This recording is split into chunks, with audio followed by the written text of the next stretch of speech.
Have you ever wondered what it would be like to predict the downfall of a global superpower, right at the very peak of its glory? Well, today, we're diving into an ancient text that did exactly that. We're taking a look at Jeremiah 51, a truly stunning prophecy against the mighty Babylonian Empire. And this is the central question, isn't it? How does a nation that seems completely invincible, a nation dripping with wealth and military might, just end up as a pile of rubble? I mean, picture it. This civilization seems eternal. Then imagine one lone prophet standing up and declaring that all of it, the towering walls, the golden temples, is all going to turn to dust. That's the incredible scene we're looking at, right out of the early 6th century BC. You know, the prophecy uses this really powerful metaphor. It calls Babylon a golden cup. So it's not just seen as some brutal conqueror. It's alluring, it's intoxicating, and it's even serving a divine purpose by spreading its influence all over the world. But, as we're about to see, there's a really poisonous edge to that influence. So to really feel the weight of this prophecy, we have to understand the titan it was aimed at. This wasn't just some regional power, okay? Babylon, especially under King Nebuchadnezzar, was the undisputed giant of its time. It was, for all intents and purposes, the center of the known world. A lot of Babylon's power came right from its geography. The many waters mentioned here, that's the mighty Euphrates River system.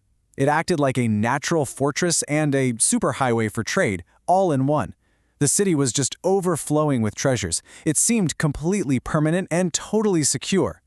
The prophecy also calls Babylon a destroying mountain. And that's not just some nice poetry. It's a perfect description of its role in the world back then. It really was this colossal, immovable force that just loomed over everyone, crushing any nation that even thought about standing in its path. So now let's turn to the prophecy itself. Try to imagine standing in the shadow of that destroying mountain and having the sheer audacity to declare that it's going to be torn down and thrown into the sea. I mean, what a shocking, almost unbelievable thing to say at the time. And this right here is the heart of the warning. The prophecy says that a force will be summoned against Babylon, but it's called a destroying wind. It's not something you can fight like a normal army. It's described as this overwhelming, unstoppable force of divine judgment that no wall, no matter how thick, can possibly stand against. This slide just lays out the cosmic standoff perfectly. On one side, you've got all of Babylon's earthly power, its massive walls, its armies, its wealth, its global reach. But on the other side, the prophecy describes a totally different kind of arsenal. It talks about a destroying wind, invaders who will come and fan the land empty, and it even names a specific group, the Medes, whose spirit will be stirred up for war. But here's where the story takes a really crucial twist. See, Babylon's power wasn't some random accident. According to the text, it had actually been a tool, a battle axe, used for divine justice. The problem was, the tool itself had become the problem. The story really plays out in 3 parts. First, Babylon acts as this battle axe, carrying out judgment on other nations. But then, pride takes over. The empire becomes arrogant, its cruelty gets out of hand, especially with its brutal destruction of Jerusalem. It goes way beyond its original mission. And so, in this incredible reversal, the weapon of judgment now has to face judgment itself.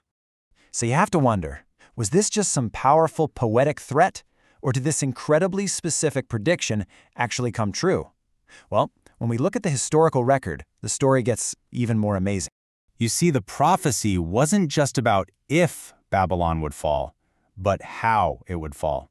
It said it wouldn't be this gradual decline, this slow fade from power. No, the text insists it would be sudden, a shocking collapse that would leave the entire world just reeling. And this timeline just shows it all playing out with chilling precision. The prophecy is delivered when Babylon is at the absolute top of its game. Then, decades later, in 539 BC, the history books tell us that Cyrus the Great, leading the Medes and the Persians, did the impossible. He conquered the supposedly impregnable city of Babylon in a single night. And get this, the prophecy had this other fascinating detail. It talked about drying up Babylon's sea. Well, the Greek historian Herodotus actually tells us how Cyrus's army pulled it off.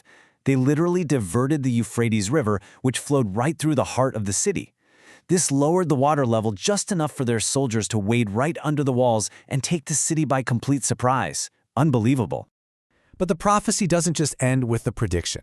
Jeremiah was told to perform one final, powerful symbolic act to really seal the message and make sure it was never forgotten. The instructions were very specific. Jeremiah wrote down all these words of doom on a scroll. He then gave it to an official, a guy named Seraiah, who was traveling right into the heart of the enemy empire. His mission? To read the whole prophecy out loud in Babylon, then tie a stone to that scroll and throw it into the middle of the Euphrates River. And as that scroll disappeared into the water, Seraiah was supposed to declare the prophecy's final chilling words. This wasn't just a prediction anymore, it was like a funeral rite. Just as that heavy stone dragged the scroll down to the riverbed, never to be seen again, so too would the great empire of Babylon sink and never rise again. The story of Jeremiah 51 is just this timeless account of pride, of power, and that incredible intersection of prophecy and history. And it leaves us with a question that really echoes through the centuries, doesn't it? What can the fall of ancient Babylon teach us about the nature of power today, and about that very fine line between being a golden cup and becoming a destroying mountain,